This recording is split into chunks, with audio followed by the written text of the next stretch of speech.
Last chapter in Ecclesiastes is chapter 12, and I read in chapter 12 on March 19th.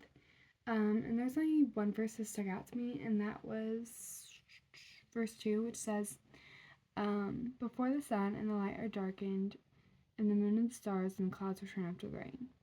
So there's context before this and after this, so I would just read the rest of the chapter. And before, like, the start of the chapter, yeah, just read the whole chapter, guys. But basically what stood out to me is that this is kind of a prophecy of the end times, and so that kind of gives you a glimpse of what the main idea is of that chapter. Okay, so March 19th was day 78, and the title is Going Where God Guides, and the key verse was 2 Corinthians 3:17, which says, Now the Lord is that Spirit, and where the Spirit of the Lord is, there is liberty. So I wrote down that where God is, there is peace.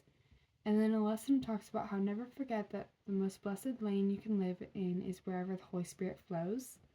So what stuck out to me is that the path you should be on, that's the path you should be on always. And then lastly is that, and it's where we always want to be. So what stuck out to me is that we should want to be with God.